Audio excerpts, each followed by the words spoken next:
వెంకటేశ శ్రీరమణ శ్రీనివాస శ్రీరమణ పురుషోత్తమ హరి శ్రీరమణ తిరువెంకటగిరి శ్రీరమణ వెంకటేశ శ్రీరమణ శ్రీనివాస శ్రీరమణ వెంకటేశ శ్రీరమణ శ్రీనివాస శ్రీరమణ.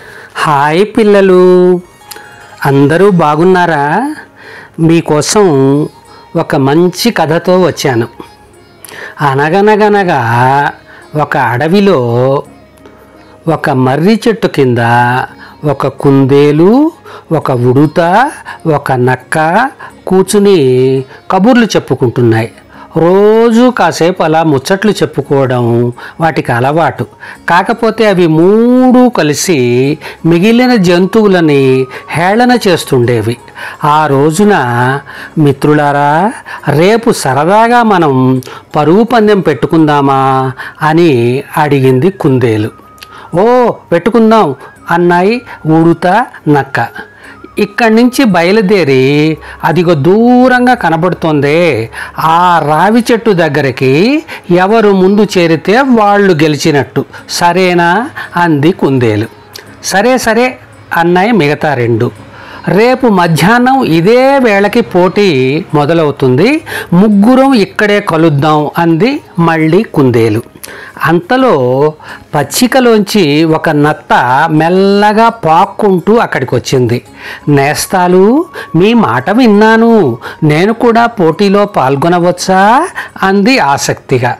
నీ మొహం, ఏడాది కాదు 10 ఏళ్ళు పరిగెత్తినా నువ్వు గమ్యం చేరలేవు అంది నక్క హేళనగా.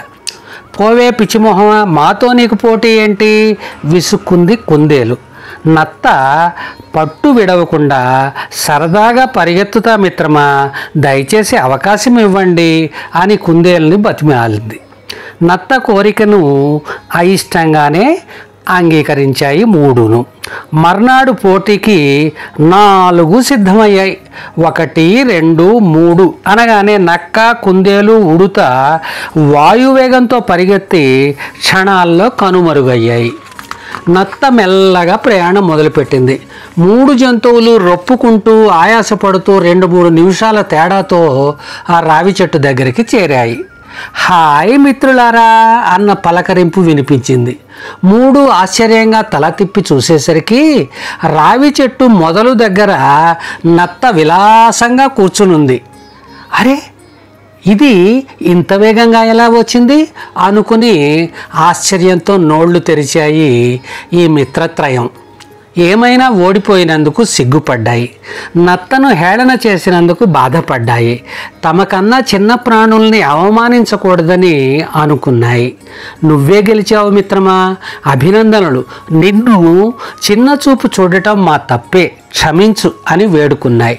నత్త చిరునవ్వు నవ్వింది. ఇంతకీ నత్త ఎలా గెలిచిందో తెలుసా? ఆ రాత్రి చెట్టు మీదున్న తన ప్రాణమిత్రుడు చిలుకను కలిసింది, పోటీ గురించి చెప్పింది. 2 కలిసి మిత్రత్రయానికి బుద్ధి చెప్పాలనుకున్నాయి. పోటీ ప్రారంభం కాగానే 3 వెళ్ళాక చిలుక వచ్చింది అక్కడికి. నత్త మెల్లగా దాని కాలిపైకి పాకి గట్టిగా పట్టుకుని కూర్చుంది. అంతే, చిలుక రివ్వున ఎగిరి క్షణాల్లో నత్తను రావి చెట్టు దగ్గర దించి వెళ్ళిపోయింది. మంచి స్నేహితులుంటే మనకు ఎల్లవేళలా మేలే జరుగుతుంది. మరి అంతేకాదు, అల్పజీవులనైనా అగౌరవపరిచే హక్కు ఎవ్వరికీ లేదని ఈ కథ ద్వారా తెలుసుకోవచ్చు. అవునా నేస్తాలు? మీరెవ్వరినీ అగౌరవపరచకూడదు, ఇది గుర్తుపెట్టుకోండి. ఓకేనా? ఉంటారు మరి. ఈ వారం పిల్లల కథ సింహాన్ని సవాలు చేసిన ఉడుత అనే ఈ పుస్తకంలోంచి తీసుకున్నది. దీన్ని రాసిన వారు చంద్రప్రతాప్ కంతేటి. ఈ పుస్తకం ఆస్ట్రేలియాలోని సిడ్నీ నగరంలో ఉన్న 5 అనే సుప్రసిద్ధ గ్రంథాలయంలో చాలామంది తెలుగు వాళ్లను, తెలుగు పిల్లలను ఆకర్షిస్తోందని ఇటీవల అక్కడి మా మిత్రులు ఫోన్ చేసి చెప్పారు.